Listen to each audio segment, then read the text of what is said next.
Friends, welcome back to my channel পারমিতার গল্পে তোমাদের সবাইকে স্বাগত। দেখো, চলে এসেছি আজকে সকাল তো না, এখন দুপুর হয়ে গেছে, নতুন একটা ব্লগ নিয়ে। এখন আমি এই যে দেখো চা খাবো। এখন এই দুপুর টাইমেও আমি চা খাবো, মানে আসলে আজকে সকালে উঠতে খুব একটা দেরি হয়ে গেছে। দেখো ঘড়িতে এখন বাজে 12:10, 10-এর থেকে একটু বেশি, আর সৌজন্য এখনও ঘুমিয়ে যাচ্ছে। এই দেখো, আজকে আমারও উঠতে অনেকটাই লেট হয়ে গেছে। মানে সকালে উঠেছিলাম, উঠে দেখি কারেন্ট নেই, আর আমার তো সমস্ত কাজ ইন্ডাকশানে হয়, তো কারেন্ট অফ থাকলে আমার সব কাজই থেমে থাকে। তারপরে ওকে দুধ খাওয়ালাম, দুধ খাওয়ানোর পরে এই দেখো ফিডারটাও এখনও ধুইনি। এই যে দুধ খাইয়ে ওকে শুয়ে দিয়েছি, ওর সাথে সাথে আমি একটু ঘুমিয়ে গেছিলাম। তো যাই হোক, উঠে আমি সব কিছু রেডি করে চা করে আমি ওর খিচুড়িটা বসিয়ে দিয়ে এসেছি, আর ও এখনও ঘুমিয়ে যাচ্ছে। তো এই হলো ব্যাপার। এখন থেকেই শুরু হলো আমার নতুন ব্লগ। আজকে একটু বিশেষ দিন। তোমাদেরকে গতকালকেই আমি বলেছিলাম আজকে আমাদের ম্যারেজ অ্যানিভার্সারি, মানে সেকেন্ড ম্যারেজ অ্যানিভার্সারি। তো আজকের দিনে তো অনেক কিছুই মনে পড়ে। 2 বছর আগে অনেক কিছু ঘটে গেছিলো, মানে তোমরা খারাপ অর্থে কিছু নিও না। এই দিনে আমাদের বিয়ের আয়োজন হচ্ছিল, সারা বাড়ি জুড়ে অনেক লোকজন ছিল। জিৎ ফোন করছিল বারবার, বলছিল, মানে আর কি মারছিল আমার সাথে, আমি আজকে যাব না, আমার আজকে ভালো লাগছে না, শরীর ভালো লাগছে না, তারপরে তুমি অন্য কোথাও পালিয়ে যাও, হ্যাঁ তাহলে বেশ ভালোই হবে, বেশ মানে এরকম আর কি ফাজলামি মারছিল আমার সাথে। তো আর বিয়ের দিন কি হয়েছে জানো, আমি মানে আজকে তো আমার বিয়ে, সকালবেলায় আমি বেরিয়ে গেছি ফুল আনার জন্য। ফুল ছিল না বাড়িতে, সবাই আমার মাসিরা ছিল, মানে আমার মামিরা ছিল, সবাই মাথায় ফুল দেবে, আমার মাথায় ফুল দেওয়ার ছিল, তো ফুল নেই। এবার চলে গেছি ফুল আনতে আমাদের হৃদয়পুর স্টেশনে। ওখান থেকে সবার জন্য মালা নিয়ে আসলাম, মানে ওই মাথায় খোপায় দেওয়ার জন্য। তারপরে বাড়ি এসে শুনি যে আমি বিয়ে করে যে এই বাড়িতে আসবো, এসে আমার পড়ার কিচ্ছু নেই। হ্যাঁ, তো আবার চলে গেছি আমি বারাসাতে হলো ম্যাক্সি কেনার জন্য, যে বিয়ের পরে তো সবসময় শাড়ি পরে তো থাকা যায় না, বিশেষ করে রাত্রে একটু মানুষ কমফোর্টই চায়, যে কমফোর্টভাবে একটু ঘুমাবো। তো ম্যাক্সি কিনতে গেছি আবার এইরকম। আর সেদিন ছিল প্রচণ্ড রোদ, হ্যাঁ প্রচণ্ড রোদ ছিল, প্রচণ্ড গরম ছিল, তার মধ্যে চলে গেছি। ভাবতে পারছো, আমার বিয়ে সন্ধ্যাবেলা আর আমি সকালে এসব করে বেড়াচ্ছি। তো যাই হোক, পুরনো অনেক স্মৃতি আছে যেগুলো মনে পড়ে যাচ্ছে। ব্যাপারটা হলো এটাই, আজকের দিনে যদি জিৎ বাড়িতে থাকতো তো আরও বেশি ভালো হতো হয়তো সকালটা। তো সেই জিৎ নেই, আর কি করা যাবে, ওর কাজের জন্য চলে গেছে, ও তো আর ইচ্ছা করে যায়নি। তো যাই হোক, অনেক কথাই বললাম, এরকম আমি আজকে অনেক কথাই বলবো তোমাদেরকে। তো চলো তাড়াতাড়ি করে চাটা খেয়ে নিই। ও তো এখনও ঘুম থেকে উঠলো না, অথচ আমাদের কাজের মাসির আসার টাইম হয়ে গেছে। মাসি 12টার সময় আসা, হয়তো এতক্ষণের নিচে এসেও গেছে, জানি না আজকে কী হবে। আজকে হয়তো সামনেরটুকু ঝাড় দিয়ে মুছে চলে যেতে হবে, কারণ ও তো ঘুম থেকে এখনও ওঠেনি। এটাই, আমার এখনও বিছনা টিছনা কিছু তোলাও হয়নি। তো ঠিক আছে, চলো দেখতে থাকো, ফিরে আসছি আমি, চাটা খেয়ে আবার পরে ফিরে আসছি। ফ্রেন্ডস, চলে এসছি আবার। সেই সকালে এসছিলাম তোমাদের সামনে, তারপরে আর আসা হয়নি, কারণ তখনই বলেছিলাম যে আজকে উঠতে দেরি হয়ে গেছে, মানে একবার উঠে আবার সৌজনের সাথে ঘুমিয়ে গেছিলাম, তো উঠতে দেরি হয়ে গেছে, যার জন্য আজকে সব কাজ করতেই অনেকটা দেরি হয়ে গেছে। তো ওই জন্য তাড়াহুড়ো ছিল খুব বেশি, তাই আর ভিডিও শ্যুট করতে পারিনি। এই বিকেলে কিছুক্ষণ শুয়েছিলাম, এই কিছুক্ষণ আগে উঠলাম, উঠে এই এখন ভিডিও শ্যুট করছি আর কি। তো যাই হোক, আজকে আসলে জিৎকে খুব বেশি মিস করছি আমি, কারণ আজকে আমাদের অ্যানিভার্সারি। এরকম টাইমে তো আমাদের বিয়ে, মানে আমাদের গোধূলি লগ্নে বিয়ে ছিল, এতক্ষণে সম্ভবত বিয়ে হয়ে গেছিলো, আমার ঠিক মনে নেই টাইমটা, কিন্তু এতক্ষণে তো হয়েই গেছিলো। ওরা মানে সন্ধ্যায় পৌঁছে গেছিলো। তো এই আর কি। তো যাই হোক,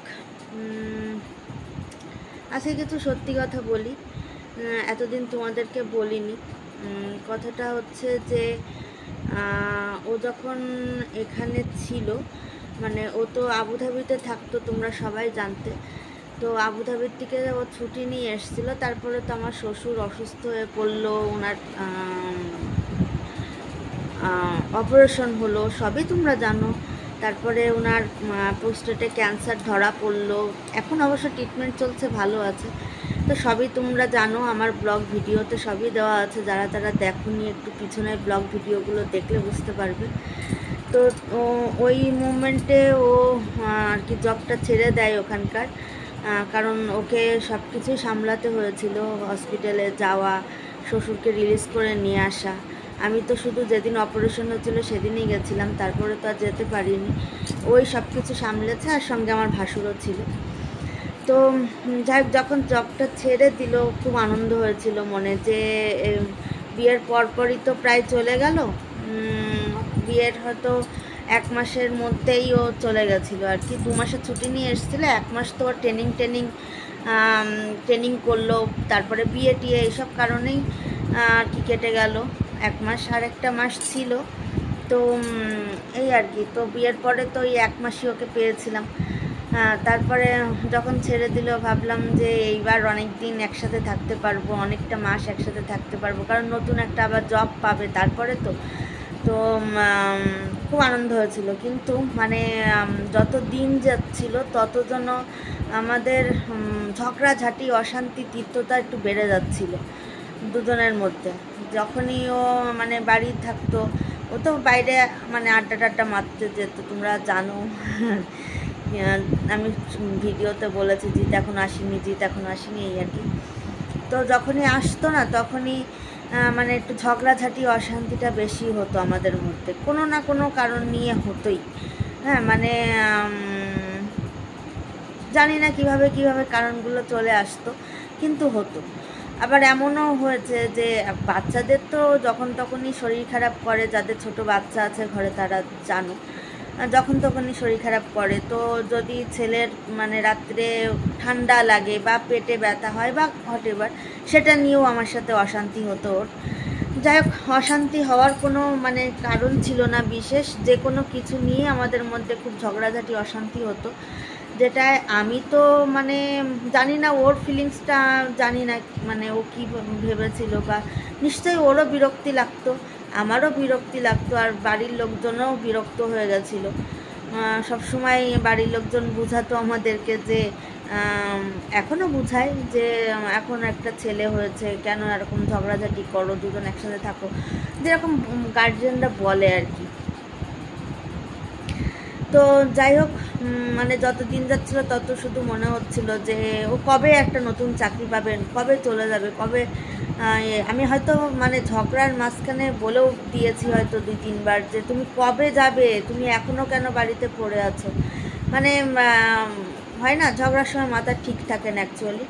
তো তারপরে যখন ও সৌদি আরবে নতুন জব পেলো, সব থেকে বেশি ও তো খুশি হয়েছিল, সব থেকে বেশি খুশি হয়েছিলাম আমি, যে বাবা এইবার অন্তত ও ফাইনালি যাচ্ছে সৌদি আরব, ওখানে 1-2 বছর থাকবে, একটু নিশ্চিন্তে শান্তিতে থাকতে পারবো। কারণ ঝগড়াঝাঁটি, অশান্তি না আমার খুব একটা ভালো লাগে না। হ্যাঁ, আর সারাক্ষণ এরকম হিট মানে খুবই বিরক্তি লাগতো আর আসলে। তো মানে খুব খুশি হয়েছিলাম, ভীষণ খুশি হয়েছিলাম যে ও এরকম জব পেয়েছে। কিন্তু মানে এখন বিশেষ করে আজকে ও তো চলে গেছে সৌদিতে জুলাইয়ের 15 তারিখ, উল্টো রথ ছিল।